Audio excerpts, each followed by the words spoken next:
Hey guys, and welcome back to another video. In this video, we'll be checking out each SCP found in the Go Home Annie demo and where to find them. If you like this video, go ahead and hit the like and subscribe button so you can check out more games in the future. Let's dive on in. The first SCP object you run into is the camera, a brand new SCP object that was created for the game. This camera allows you to see the unseen as if it's peering into a whole new dimension. We will learn more about it and what it can do in the full game. For the next SCP, once you enter the house, take a look to your left and you will see SCP-5696, aka One Last Ace. One Last Ace is a revolver resembling a Smith & Wesson M&P 38 in both function and design. When SCP-5696 is held in the right hand of a subject and the cylinder is opened using that hand, the subject, henceforth SCP-5696-1, will be displaced into SCP-5696-A. SCP-5696-A refers to an alternate dimension consisting of primarily a nightclub named the Dying Roses, a building that was once located at Division Street, Chicago, which closed in 1956. Next, we will move to the skull hanging in the next room. This is SCP-323, the Wendigo Skull. SCP-323 is a skull of unidentified cervid measuring 55 cm long, 27 cm wide, and 31 cm tall, with a pair of antlers measuring 35 cm tall and 46 cm from tip to tip, growing from the left and right sides of SCP-323. SCP-323 exerts an influential effect in a radius extending roughly 15 meters from itself. Individuals within the radius will begin experiencing cannibalistic thoughts and urges, violent outbursts, and impaired judgment after approximately 1 hour of continuous exposure. Roughly 74% of individuals who reach this point will attempt to place their heads through the gap presented in the back of SCP-323. with efforts made to keep their mouths uncovered. If an individual is incapable of fitting their head through the gap, attempts will be made to bludgeon their heads against nearby hard surfaces until the point the individual's head fits, the individual loses consciousness, or the individual expires. Once the individual has fit their head through SCP-323, the individual is classified as SCP-323-1. Within 10 minutes of putting SCP-323 on, SCP-323-1 will undergo drastic physical alterations. SCP-323-1 will experience a rapid loss of body fat, body hair, and pigmentation, followed by the rupturing of the distal phalanges from the fingertips, abnormal tooth growth, and the blackening of extremities consistent with frostbite. Additionally, SCP-323-1 appears to experience greater strength and pain tolerance than the average human. However, SCP-323-1 still appears to be susceptible to physical harm as it was prior to the introduction of SCP-323. Next, you will head upstairs and into the room on your left. This is where you'll find the next SCP. Right beside the TV is SCP-050, or To the Cleverest. SCP-050 appears to be a statue of a monkey reading a book, approximately 1 foot tall. On the bottom of the statue are engraved the words, To the Cleverest, in cursive script. The statue has so far proven resistant to all forms of damage. As such, there is no accurate method to date the object. When left alone, SCP-050 has shown itself to be both useful and antagonistic to its current owner. Although never seen to move, no matter the manner or amount of recordings, any room it is left in becomes very clean to a polish whenever possible. Paperwork is filed, trash is emptied, and in general, clutter is removed. However, SCP-050 also has a tendency to leave traps for its owner, so current holders should carefully check their offices upon returning. Once we move to the attic, we run into SCP-184, aka the Architect. SCP-184 is a small, smooth, metallic object 10 centimeters tall and 10 centimeters wide of a dodecahedron. Each face of the figure has a circular hole in the center, and a small sphere is attached to each vertex. SCP-184 is made of an unknown but highly magnetic alloy about as hard as brass. When inside an enclosed structure, SCP-184 expands the structure's inner dimensions without altering the outer dimensions. SCP-184 will increase the inner dimensions of any enclosed structure by several hundred meters each day, beginning 1 hour after entry into the structure. Initially, SCP-184 only extends the walls out, causing the rooms to become much larger without adjusting the height of the room. This expansion continues until the original dimensions of the room have been tripled. Once you leave the house, you will find out that the house is actually a replicated SCP called SCP-9237. We will learn more about this SCP during the full game. Once you relay what happened inside the house, head to your right and go to the back left of the room. Back behind the container is SCP-1881, aka the arcade machine.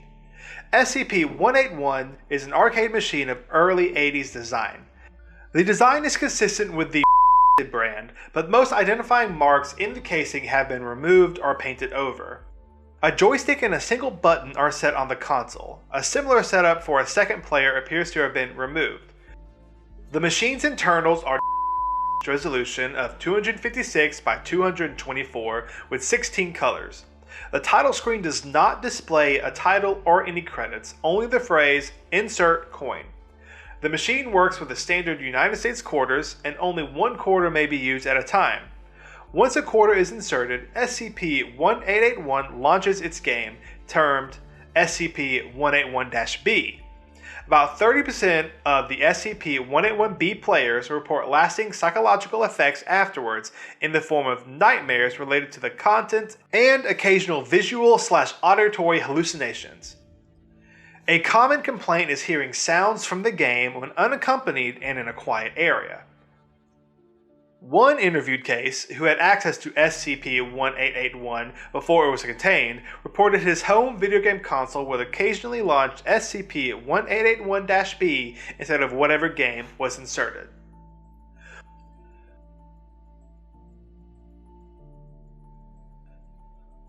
Once you move to the next section, you'll meet Dr. Bright and SCP-963. Dr. Bright is an SCP scientist who rose to the top of his field in bioengineering and abnormal genetics. He got recruited by the Foundation when they picked up his younger brother, SCP-590. He was given SCP-963 to work with. He died with SCP-963 in his hand and came back with his consciousness attached to SCP-963. He has since been instrumental and works with several SCPs and assisted in the refinement of many more. The next SCPs are all found within the SCP Hall section of the Foundation. SCP-1974, the Debating Tub and Communist Water.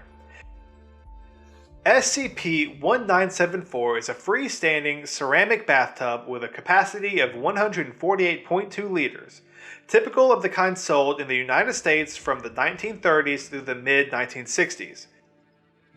When recovered, it contained 124 liters of water. Any substances added to the water inside of SCP-1974 will be drained or filtered out through unknown means. If drained, SCP-1974 will refill itself at a rate equivalent to the rate at which it is being drained, maintaining a constant volume of 124 liters. When a subject makes contact with the water inside of SCP-1974, they will immediately begin to hear two voices.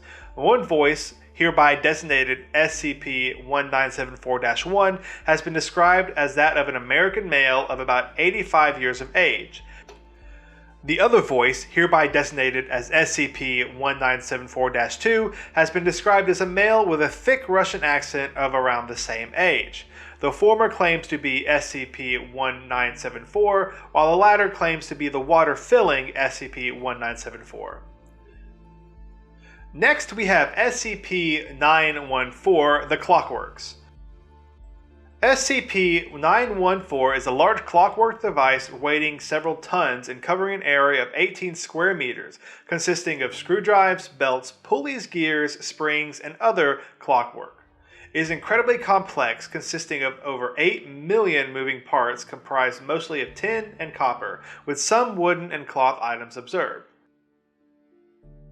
Observation and probing have shown no electronic assemblies or any form of power other than the main spring under the selection panel.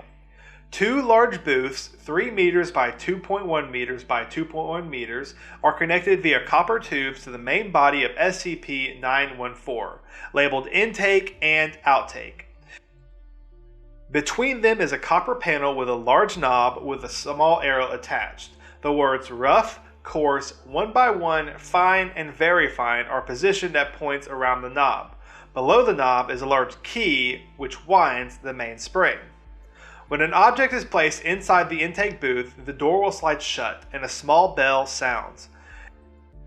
If the knob is turned to any position and the key wound up, SCP-914 will refine the object in the booth. No energy is lost in the process, and the object appears to be in stasis until the out-booth door is open. Intense observation and testing have not shown how SCP-914 accomplishes this, and no test object has ever been observed inside SCP-914 during the refining process. The process takes between 5 and 10 minutes depending on the size of the object being refined. Next, we have SCP-6448 Not Deer. SCP-6448 is an anomalous branch of the Cervidae family. All members of this group display heightened intelligence and are presumed to be sapient. Many specimens exhibit some form of physical malformation, causing them to stand out from non-anomalous deer. Exact details of physical abnormalities differ between instances. Aside from physical disfigurement, instances show several divergences from the behavior of other cervids. Namely, SCP-6448 are known to watch, observe, and stalk humans, often for hours or days. This includes following humans to and from their homes, when they will proceed to steal belongings, weapons, and food. Very rarely will SCP-6448 attack victims while they're indoors. SCP-6448 are most commonly encountered in deep woodlands, particularly at night or dusk, when a person is alone. Any form of direct acknowledgement of SCP-6448's anomalous traits in these situations will always result in the victim's termination. In such situations, personnel are to observe service protocol immediately. Next, we have SCP-3521. Forced banana equivalent dose by Dado. SCP-3521 is a group designation for a supply of 16 pharmaceutical gel tablets created by an individual called Dado, who is currently believed to be an amateur pharmacologist in affiliation with unknown assassins. SCP-3521 instances are light yellow in color and roughly 1.2 centimeters in length.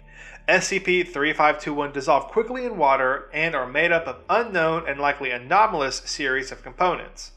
The primary anomalous nature of SCP-3521 is only revealed once 3521 has been ingested by a subject. Shortly after consumption, an extremely large number of unpeeled bananas will begin to manifest in the subject's stomach at an indeterminate rate. Based on information recovered during the discovery of SCP-3521, it is believed this volume of bananas is intended to cause an acute lethal dose of ionizing radiation. While bananas do contain trace amounts of radioactive potassium, the quantity manifested induces a much more obvious cause of death of gross crush trauma from 9.15 million pounds bananas manifesting within the subject's stomach. And finally, we have SCP-354, the Red Pool. SCP-354 is a pool of red liquid discovered in northern Canada. The liquid is of a consistency similar to that of human blood, hence the colloquial name blood pool. However, it is not of a biological nature. The pool does not have definitive banks. Soil mixes with the liquid until, at a certain point, there is more soil than liquid and the ground is mostly solid. The liquid becomes denser as one descends deeper into the pool. If the pool has a bottom, it is yet to be reached. Periodically, entities emerge from the pool and attempt to escape from the enclosure. Thus far, nearly all creatures emerging from SCP-354 have been extremely hostile and highly dangerous. SCP-354 is believed to have been first discovered and redacted by survivors of a plane crash, who encountered SCP-354 by chance.